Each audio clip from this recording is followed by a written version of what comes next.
Alors on est là ce soir pour faire une performance, un database pour le festival Code Image, pas le festival, ce n'est pas un festival, pour l'événement Code Image qui a lieu sur le mois de juin.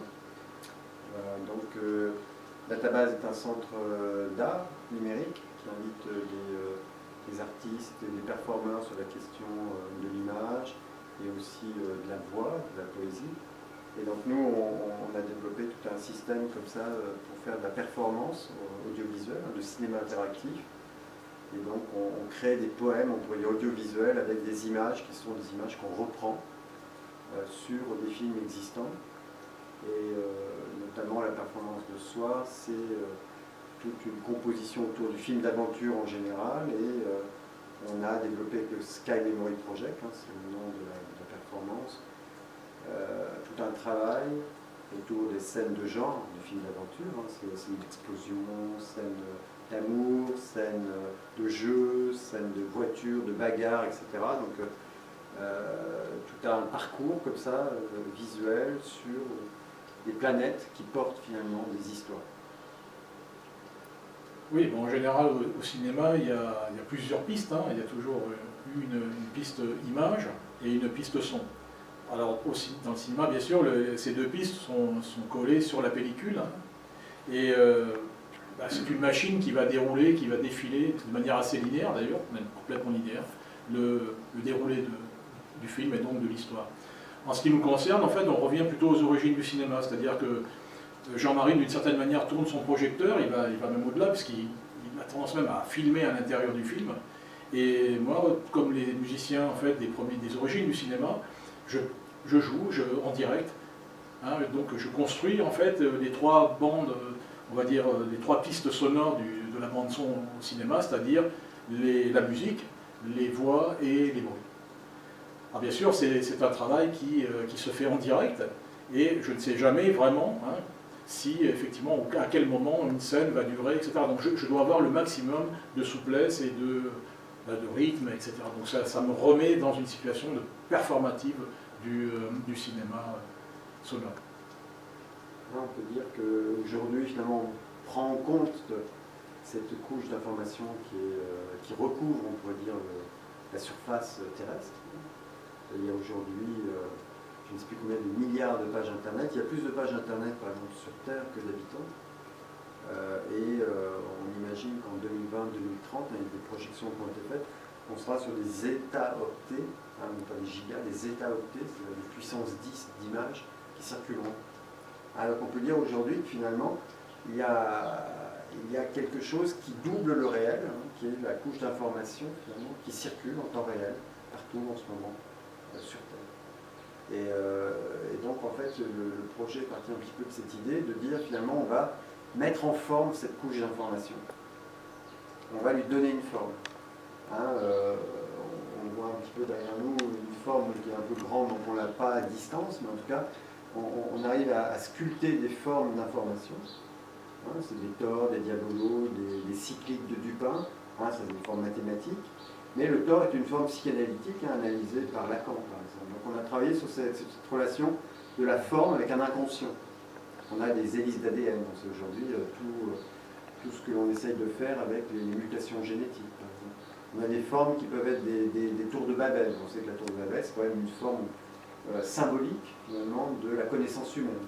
Donc on arrive comme ça à redécouvrir des types de formes des fois ancestrales, des roues, ça fait partie des premières formes humaines, en fait, qui nous permettent comme ça de mettre en scène une information, de mettre en forme l'information, et de la rejouer en temps réel.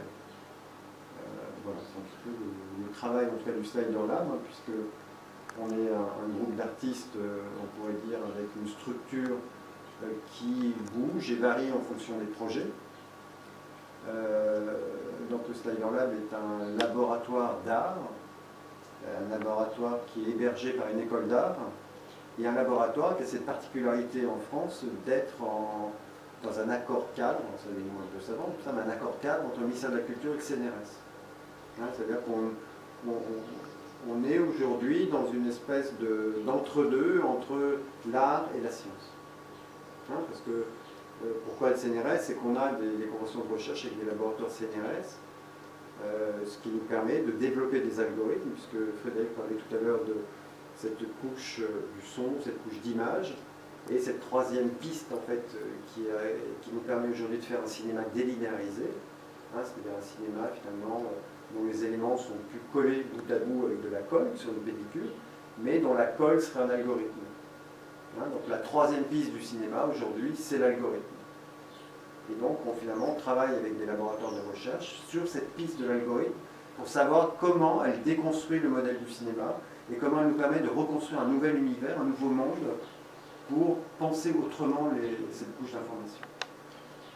Oui, on pourrait même dire le code en fait, le code, d'ailleurs c'est le titre de cette grande rencontre qui est organisée sur le pôle image, sur le campus de l'image, c'est code image en fait, et c'est cette idée finalement qu'aujourd'hui les images sont un enjeu pour nous, pour la société, c'est un enjeu je pense aussi pour la maîtrise même de la manière dont on se représente aujourd'hui le monde. Jean-Marie le disait, des milliards d'images, des milliards de sons, de textes, etc. C'est comment on va pouvoir, à un moment ou à un autre, tirer une connaissance finalement de toutes ces data, ce qu'on appelle des bases de données comme ça, c'est presque une matière première. Même des big data. Aujourd'hui, par exemple, on peut dire que c'est un sujet qui est repris, on participe nous à un groupe de recherche qui s'appelle Aristote. J'aime bien le titre, c'est une société savante, comme au 19e siècle, donc il y a un groupe quand même des gens, des grands ingénieurs, l'école polytechnique, etc. Et aujourd'hui, il y a tout un pan qui est sur le big data. Le cloud, mais plus que le cloud, qui est, pour ceux qui connaissent finalement, la manière de mettre une partie de l'information dans des nuages d'information auxquels les gens peuvent accéder finalement en temps réel de n'importe quel point du monde. Et la question de big data, c'est on tire de la connaissance, mais bon, malheureusement, c'est le système économique, on tire de l'argent de ces big data. Et donc ça devient un enjeu stratégique, on pourrait dire même mondial, important. Je ne sais pas jusqu'à quel point la France est consciente finalement de l'importance de travailler avec ces bases de données, de les mettre en jeu et en scène économiquement comme culturellement. Et nous, on est vraiment dans cet espace-là qui interroge finalement l'économique, le scientifique est là. J'ai rajouté une couche, vous voyez, l'économique. Mais c'est important parce que, par exemple, on s'est aperçu que Google était plus pertinent que l'INSEE, et quand même l'Institut national des études sur la statistique, était plus pertinent que l'INSEE sur les études, parce qu'en fait, ils ont tellement d'informations qu'ils sont forcément plus pertinents. Et que là, malheureusement, je dirais, parce qu'on est en train de rater un petit peu en France un tournant, qui est justement le tournant stratégique de l'étude, de l'analyse, de la captation finalement économique de ces données. Bon, je pense que moi j'ai une réflexion personnelle, je pense que c'est plutôt économique. C'est plutôt notre histoire à nous en Europe qui fait qu'on se méfie finalement de l'analyse des données. C'est la Seconde Guerre mondiale qui est passée et on voit ce que c'est que l'analyse quand on arrive à mettre en fiche des millions de personnes, ce que ça peut donner. Mais globalement, et on le voit aujourd'hui avec ce qui se passe sur les écoutes aux États-Unis et en Angleterre, où on s'aperçoit que les sociétés comme Apple, Google, Amazon, etc. donnent leurs fichiers à la NSA.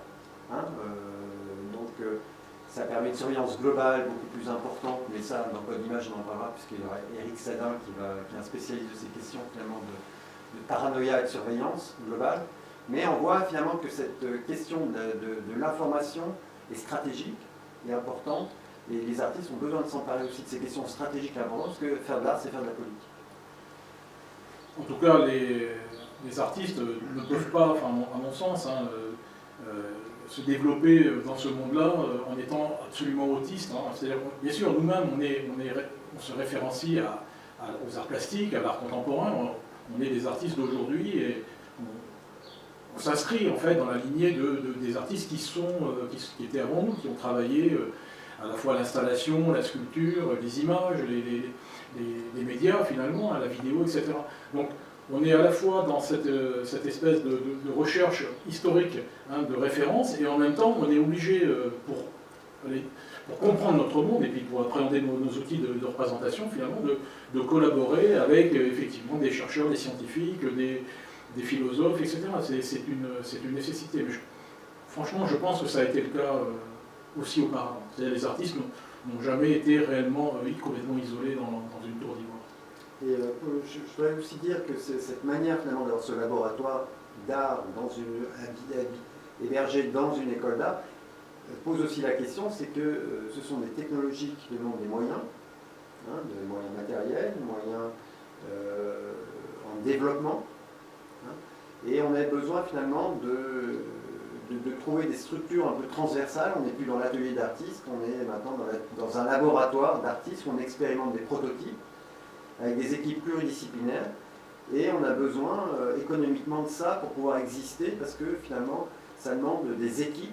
Hein, on met des équipes de travail pour des projets un peu comme sur des films, on crée finalement son environnement humain pour arriver à développer les choses. Hein, et je le dis parce que souvent on a toujours l'impression finalement que l'artiste il est un peu seul dans sa caverne comme ça avec tous ses outils et qu'il sait tout faire. Mais aujourd'hui, en tout cas, quand on travaille sur ces nouveaux médias, c'est impossible. Et on ne peut pas y penser, et inventer, et regarder ce qui se passe à côté, et coder, et réapprendre des nouveaux langages, et travailler le son, et travailler l'image, et travailler le texte, et travailler la sculpture sur laquelle vont être portées les images. C'est impossible. En tout cas, le projet que nous avons mis en œuvre intéresse, je pense, un certain nombre d'artistes, hein, bien sûr, mais aussi, par exemple, ici sur le pôle image, je pense qu'il y a beaucoup de gens aussi qui ne sont pas forcément ni artistes, ni forcément dans la formation, mais qui travaillent aussi à l'innovation. Ils sont dans des domaines assez, finalement, parallèles aux nôtres. Et je pense que l'occasion de ces rencontres sera peut-être le fait justement d'échanges, hein, simplement de regards comme ça, croisés entre ces différents champs d'activité. C'est-à-dire, moi je crois vraiment que l'art, hein, les formations en art, etc., sont très importantes aujourd'hui.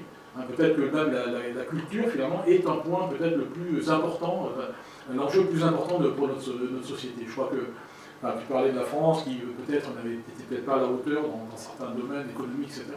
Mais moi je crois vraiment que c'est l'endroit vraiment où il faut former les gens, il faut leur donner les ouvrir à de nouveaux métiers, parce que c'est des nouveaux métiers aussi. Hein. Il y a 20 ou 30 ans, on imaginait peu finalement ce qui allait se passer avec, par exemple, Internet, etc. Et aujourd'hui, moi je vois dans nos formations, par exemple, à l'école d'art, ça va justement de la peinture, hein, de la sculpture, enfin du dessin, jusqu'à fabriquer des blogs, travailler sur Internet, faire de la téléprésence, questionner vraiment les nouveaux médias et la société qui va avec. Donc, innovation, hein, je pense que c'était même dans le sous-titre de Code Image, c'était image, innovation. Hein, et ça, ces deux éléments sont très très importants à mettre justement en rapport.